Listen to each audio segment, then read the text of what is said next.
কোহলি রোহিতের ব্যাটে সান্ত্বনার জয় ভারত। সহসায় যে তাদের পথ চলা থামছে না তাই যেন প্রমাণ করে দিলেন রোহিত শর্মা ও বিরাট কোহলি। অস্ট্রেলিয়ার বিপক্ষে সিরিজের শেষ ওয়ানডেতে নিজেদের আলোয় উজ্জ্বল হয়ে ভারতকে এনে দিলেন সান্ত্বনার জয়। সিডনিতে শনিবার অনুষ্ঠিত ম্যাচে ৯ উইকেটের বড় জয়ে ধবলধোলাই এড়িয়েছে ভারত। যদিও আগেই টানা হারে সিরিজ হাতছাড়া করেছিল দলটি। শেষ ম্যাচে অন্তত সম্মানের জয় নিয়ে মাঠ ছাড়ল তারা। প্রথমে ব্যাট করতে নেমে ৪৬.৪ ওভারে ২৩৬ রানে অল আউট হয় অস্ট্রেলিয়া।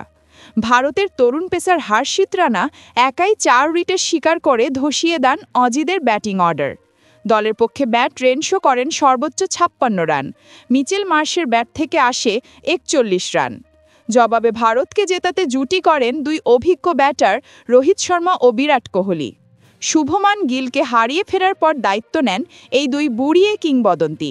১৭০ বলে ১৬৮ রানের অপরাজিত জুটিতে দলকে জয়ের বন্দরে পৌঁছে দেন তারা।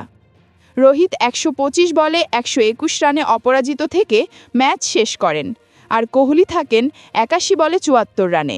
ইনিংসের শুরুতে ৬৩ বলে 50 তুলে নেওয়া রোহিত পরে আরও আক্রমণাত্মক হয়ে ওঠেন। কোহলিও ৫৬ বলে নিজের 50 পূর্ণ করেন। অবশেষে তাদের দুর্দান্ত ব্যাটিংয়ে সিরিজের শেষ ম্যাচে সান্ত্বনার জয় তুলে নেয় ভারত, ৯ উইকেট হাতে রেখে।